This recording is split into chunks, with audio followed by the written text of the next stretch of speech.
வெற்றி துளசி சீரியலை பற்றி தான் நம்ம இந்த வீடியோக்குள்ளே பார்க்க போகிறோம். நம்ம வீடியோக்குள்ளே போகிறதுக்கு நம்ம சேனலுக்கு யாரெல்லாம் சப்ஸ்கிரைப் பண்ணலாம்னா அவங்களாம் சப்ஸ்கிரைப் பண்ணிக்கிடுங்க. பக்கத்தில் உள்ள பெல் பட்டனை கிளிக் பண்ணிவிடுங்க. வாங்க வீடியோக்குள்ளே போகலாம். வெற்றி, ஈஸ்வரமூர்த்தி, அப்புறமா வெற்றியோட அம்மா இவங்க 3 பேரையும் கைது பண்ணி அவங்க அழைச்சிட்டு வராங்க.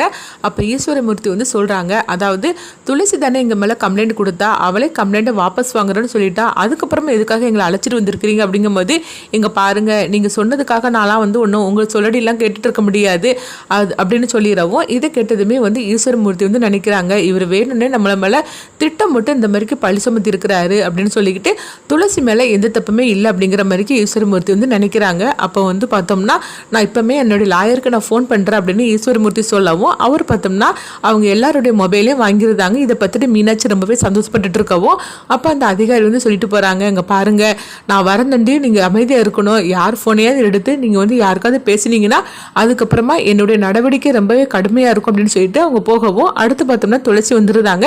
அப்போ துளசி சொல்கிறாங்க, அதாவது கம்ப்ளைண்ட்டை நான் வாபஸ் வாங்குறேன்னு சொல்லிட்டோம்ல, அதுக்கப்புறம் எதுக்காக இந்த மாதிரிக்கு விட மாட்டேன்னு வச்சிருக்கிறாரு அந்த அதிகாரி எங்கே அப்படின்னு சொல்லிட்டு இருக்கும் போதே, அப்போ பார்க்கும்போது அவங்க கூட இருக்கிற அதிகாரி சொல்லிட்டு இருக்கிறாங்க, துளசி சொல்கிறது தான் உண்மை. துளசி உங்கள் மேலே கம்ப்ளைண்ட் கொடுக்கவே இல்லை. அவங்க அந்த அம்மாவுக்கு உதவி பண்ணுறதுக்குன்னு சொல்லி தான் அவங்க கம்ப்ளைண்ட் கொடுத்தாங்களே தவிர உங்களை பற்றின எந்த கம்ப்ளைண்ட்டுமே கொடுக்கல அப்படின்னு சொல்லவும், இது கேட்டதுமே மீனாட்சி அதிர்ச்சி அடைகிறாங்க.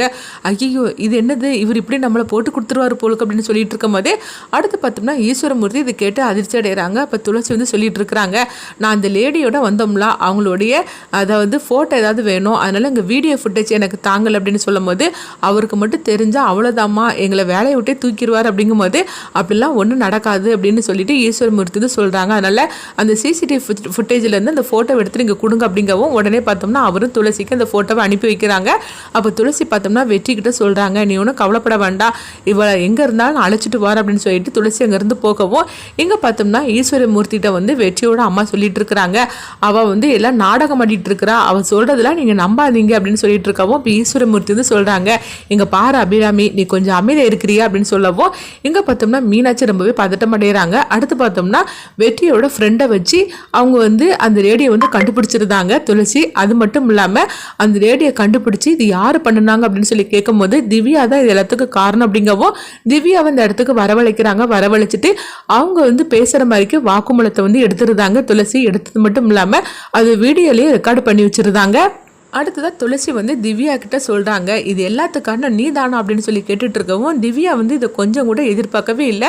துளசி அங்கே வருவாங்க, இது எல்லாத்தையும் வீடியோவாக ரெக்கார்டு பண்ணுவாங்கன்னு சொல்லிட்டு கொஞ்சம் கூட எதிர்பார்க்காதனால திவ்யா அதிர்ச்சி அடைகிறாங்க. இப்போ துளசி சொல்லிட்டு இருக்கிறாங்க, உனக்கு எவ்வளோ தைரியம் இருந்தால் இது எல்லாத்துக்கும் நீ பண்ணிக்கிட்டு ஏன் மேலே பழிய போட்டிருப்ப அப்படின்னு சொல்லவும், ஒழுங்கு மரியாதையாக எங்கள் ஸ்டேஷனுக்கு வந்துடு அப்படிங்கும்போது, நான் ஒன்றும் வர முடியாது அப்படின்னு திவ்யா அங்கேருந்து தப்பிக்கும் போது, உடனே துளசி சொல்கிறாங்க, நீ தப்பிச்சாலும் பிரச்சனை இல்லை, ஆனால் நீ அந்த லேடி கிட்ட பேசின எல்லா ஆதாரமும் என்னுடைய மொபைலில் இருக்குது, இது ஒன்று போர் அப்படின்னு சொல்லவும், இது நான் ப்ரெஸ்காரங்க கிட்ட கொடுத்தோம்னா என்ன ஆகுன்னு உனக்கு தெரியுமா, உங்கள் அப்பாவோட இதுவே முடிஞ்சு போயிடும் அப்படின்னு சொல்லவும், இது கேட்டதுமே திவ்யா அதிர்ச்சி அடைகிறாங்க.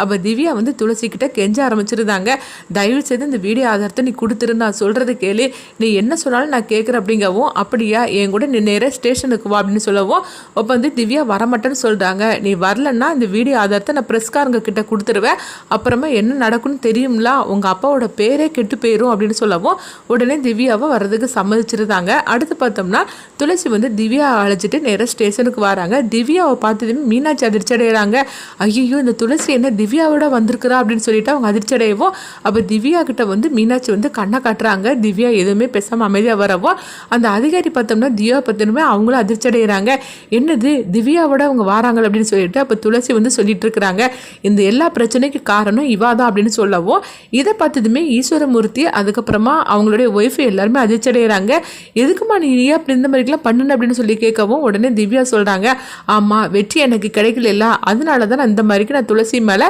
பழிய சுமத்தினேன் அப்படின்னு திவ்யா சொல்லவும், அது மட்டும் இல்லாமல் இந்த தப்புக்கு நான் தான் காரணம் அப்படின்னு சொல்கிறாங்க. இது கெட்டதுமே ஈஸ்வரமூர்த்தி அதிர்ச்சி அடைகிறாங்க. அடுத்து பார்த்தோம்னா அந்த அதிகாரிக்கு என்ன பண்ணுறதுன்னு தெரியல. அப்போ வெற்றியோட அப்பா அம்மா எல்லாத்தையும் அவங்க விட்டுறவும், அப்போ பார்த்தோம்னா திவ்யா சொல்கிறாங்க, என்னை மன்னிச்சிருங்க அப்படின்னு சொல்லிட்டு போகவும், இப்படிலாம் நீ தப்பு பண்ணுவேன்னு சொல்லிட்டு நான் கொஞ்சம் கூட எதிர்பார்க்கவே இல்லை, இப்படிலாம் நம்மள வந்து கொஞ்சம் கூட நீ யோசனை பண்ணிடாது அப்படின்னு துளசி வந்து பார்த்தோம்னா அவங்க திவ்யா போட்டு பயங்கரமாக திட்டி விட்றாங்க. இதுக்கு மேலே நீ இந்த மாதிரிலாம் நீ பேசணுன்னு வச்சுக்கையே, அதுக்கப்புறமா நான் இப்படிலாம் அமைதியாக இருக்க மாட்டேன் பார்த்துக்கோ அப்படின்னு சொல்லவும், இது கேட்டுட்டு திவ்யா வந்து அங்கேருந்து கிளம்பி போகிறாங்க எரிச்சலோட. மீனாட்சி பார்த்தோம்னா நல்ல வேலை நம்ம பேரை வந்து மாட்ட விடாமல் விட்டாள் அப்படின்னு சொல்லிட்டு மீனாட்சி வந்து நினைக்கிறாங்க. அடுத்து எல்லாருமே வீட்டுக்கு வரவும் அப்போ ஈஸ்வரமூர்த்தி வந்து துளசி கிட்ட சொல்கிறாங்க, துளசி என்னை மன்னிச்சிரு துளசி, நான் வந்து உன்னை தப்பாக நினச்சிக்கிட்டு உன்னை வந்து ரொம்பவே நான் மோசமாக நான் திட்டேன், நான் மன்னிச்சிரு துளசி அப்படின்னு சொல்லவும், அப்போ வந்து வெற்றியோட அம்மாவும் சொல்கிறாங்க, அதாவது நான் உன் மேலே கோவமாக தான் இருந்தேன், ஆனால் எல்லாத்துக்கும் காரணம் இந்த திவ்யான்னு நினைக்கும் போது எனக்கும் உன் மேலே இருந்த கோவம் குறைஞ்சிருச்சு, அதுக்காக நான் உன்னை மன்னிச்சு இது பண்ணி நினைக்காத, ஆனால் அந்த பிரச்சனைக்கு நீ காரணம் இல்லைன்னு மட்டும் தெரிஞ்சு போச்சுல அப்படின்னு சொல்லிடுவோம். உடனே வந்து இங்கே வெற்றி பார்த்தோம்னா துளசியை பார்த்து ரொம்பவே சந்தோஷப்பட்டுட்டு இருக்கிறாங்க. அப்போ ஈஸ்வரமூர்த்தி வந்து துளசி கிட்ட சொல்கிறாங்க, நீ மட்டும் சரியான நேரத்துக்கு திவ்யாவை அழைச்சிட்டு வரலன்னா அந்த அதிகாரி என்னை ரொம்பவே மோசமாக ட்ரீட் பண்ணியிருப்பாரு அப்படின்னு சொல்லவும், நான் உனக்கு ரொம்பவே வந்து தேங்க்ஸ் சொல்ல கடமைப்பட்டிருக்கிறேன் அப்படிங்கிறாங்க. இது கிட்டதுமே துளசி சொல்லிட்டு இருக்கிறாங்க, அதாவது நீங்கள் எனக்கு தேங்க்ஸ் சொல்வீங்கன்னு சொல்லிடலாம், நான் அந்த மாதிரிலாம் பண்ணலை, ஏன் மேலே தப்பு இல்லைன்னு சொல்லிட்டு நான் நிரூபிக்கணும்ல, அதுக்காக தான் நான் அதெல்லாம் செஞ்சேன் அப்படின்னு சொல்லிட்டு துளசி அவங்க பாட்டுக்கு ரூமுக்குள்ளே போகவும், உடனே பார்த்தோம்னா அங்கே வெற்றி வந்து அவங்க அம்மா கிட்ட சொல்கிறாங்க, இப்போ மாதிரி நீங்கள் துளசியை புரிஞ்சுப்பீங்களாம்மா அப்படின்னு சொல்லவும், உடனே வந்து வெற்றியோட அம்மா அமைதியாக இருந்துட்டு இருக்கிறாங்க. அப்போ மீனாட்சி வந்து சொல்கிறாங்க, என்ன வெற்றி ஏதோ இந்த ஒரு விஷயத்தில் அவள் தப்பு பண்ணலைன்னு சொல்லிட்டு நிரூபிச்சிட்டா, அதுக்காக அவள் பண்ணின தப்பெல்லாம் வந்து இல்லைன்னு ஆயிருமா என்ன, நீ ரொம்ப ஓவராக வந்து அவளுக்காக சப்போர்ட் பண்ணி பேசிகிட்டு இருக்காது அப்படிங்கவும், என்ன நீங்கள் இந்த மாதிரிலாம் பேசிகிட்டு இருக்கிறீங்க அப்படின்னு வெற்றி வந்து மீனாட்சி பார்த்து கேட்கும்போது, இல்லை வெற்றி, அதாவது மற்றபடி அவள் வந்து அத்தை மாமா எப்படிலாம் எடுத்துரிஞ்சு பேசியிருக்கிறா, அதை தான் நான் சொன்னேன் அப்படின்னு சொல்லவும், உடனே வந்து இங்கே பாருங்க அண்ணி, இதுக்கு மேலேயே நீங்கள் வந்து துளசி விஷயத்தில் தலையிடாதீங்க, நான் பார்த்துக்கிட்டது அப்படிங்கிறாங்க. அடுத்ததான் வந்து என்ன நடக்க போன்னு சொல்லி நம்மளே வெயிட் பண்ணி பார்க்கலாம்.